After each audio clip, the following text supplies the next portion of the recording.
Galopant le long du chemin, hop, du cocotte, et allons trotte, les soucis sont pour demain.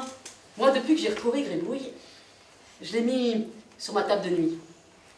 Alors quand je m'endors le soir, c'est lui que je vois en dernier. Il y a longtemps, il y avait une reine. Notre fils là, il a des oreilles d'âne. Mais qu'est-ce que c'est que ça? Qu'est-ce que c'est que ça, un homme heureux qui passe devant ma fenêtre? Et il a crié, il a expulsé son secret. Si tu attrapes le manteau, tu pourras faire ce que tu veux. Tiborico, il se rendait compte de rien, et il trotta tous les 6, il trottinait d'un bon pas. Un beau dé qui fait à Smaude. C'est le mi-temps de cette nourriture.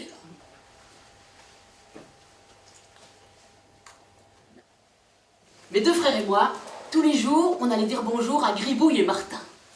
Et on avait les poches là remplies de carottes et puis de croûtes de pain. Parce que moi, quand j'étais petite, je mangeais pas mes croûtes de pain uniquement pour nourrir les ânes. Et on partait comme ça au parc Josaphat, galopant le long du chemin. Attendez-moi! Bon, c'est bien, hein, mes frères aînés, ils m'attendaient jamais. Par contre, qui m'attendait, c'était Ziad. Ziad, c'est le gardien du parc, le chef des ânes. Ah, ma petite Sophie. Te voilà. Tu sais, j'ai remarqué, hein, c'est Gribouille que tu préfères. Pourquoi?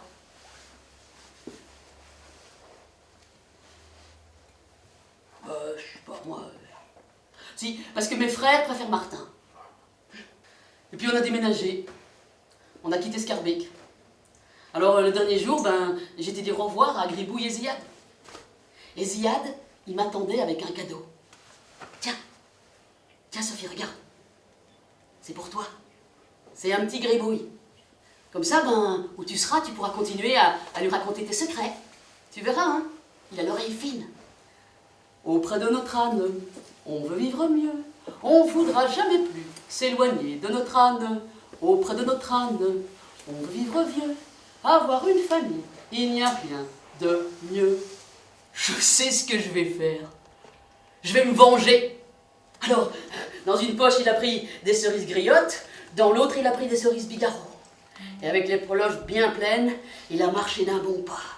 Ta ta ta ta ta ta ta ta.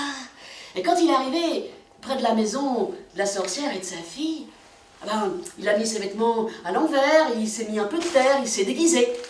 Ouvrez-moi! Je suis le messager du roi. Je porte des cerises au roi du pays d'à côté. Oh, le messager du roi. Entrez. Ils se sont installés. Ils ont mangé, ils ont parlé. Le messager du roi, il a raconté son métier. Je vois que vous vous intéressez aux affaires royales. Je vais vous faire goûter, juste pour vous, mais ne le dites à personne, les cerises du roi. Je m'occupe de tout. Il est allé dans la cuisine, il a pris 2 assiettes. Il a mis 3 cerises griottes sur chacune des assiettes. Les cerises du roi, ça se mange par 3. Il a posé les assiettes. Et la mère et la fille, d'un même mouvement, elles en ont mangé 1, 2, 3. Si rouge griotte pour de belles ânesses, je suis bien vengé, je suis plein d'allégresse. Ah, de belles ânesses, je suis bien heureux. Je rentre chez moi, il n'y a rien de mieux.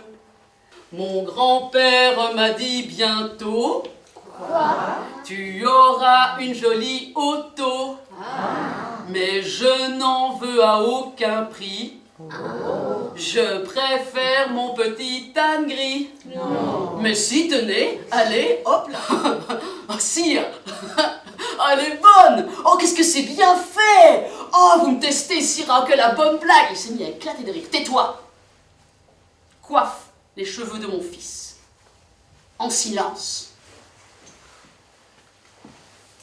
Le coiffeur a coupé les cheveux du prince. Et le roi, il a coupé la tête du coiffeur. Et la tête a roulé. Le mois suivant, on a convoqué un autre coiffeur. Et lui aussi, il a eu la tête qui a roulé. Alors de tête qui roule en tête qui roule, on n'a plus trouvé personne dans le royaume pour dire qu'il était coiffeur, ou même qu'il se coupait les cheveux chez lui. Si bien que tout le monde s'est laissé pousser La barbe, les cheveux, les femmes avaient des longues chevelures jusqu'en bas, ou des tignasses hirsutes sur la tête, et... jusqu'à ce qu'arrive un coiffeur voyageur. Lui, dès qu'il est arrivé dans le royaume, il s'est dit « la bonne affaire. Ici, je pense qu'on m'attendait, je vais faire fortune. » Et puis une petite voix derrière dit « oui, enfin, pour autant que tu aies la tête bien vissée sur les épaules. » Petit bourricot, il était content. On lui demandait jamais rien, lui. Alors il a pris la besace que donnait sa mère. Il y avait une petite bouteille de bière et une gaufre. Et puis il a marché d'un bon pas. Et quand il arrive à l'entrée de la forêt, il y avait une vieille, toute maigre et toute fripée, qui portait sur son dos un fagot 3 fois plus grand qu'elle. Et toi, tu voudrais pas partager ton repas avec une vieille comme moi?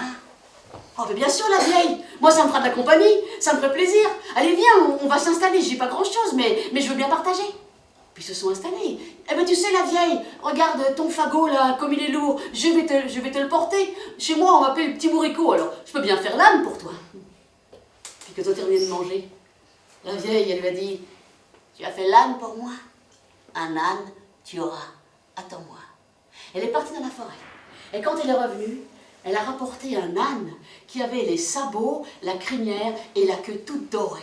Waouh! Un âne d'or! Mais qu'est-ce qu'il est beau! Oh, j'ai jamais vu un âne pareil! Oh, il est formidable! Bon, j'irai relever les pièges une autre fois. Il faut que j'aille en ville. Il faut que tout le monde voie mon âne d'or. Il est parti comme ça, avec la corde et son âne, et il marchait, il était fier, il marchait d'un bon pas. « Hé, venez voir! J'ai un âne doré! Venez voir! J'ai un âne doré !» Et là, tout le monde a ouvert les portes, les fenêtres, et tout le monde s'est mis sur le pas de la porte.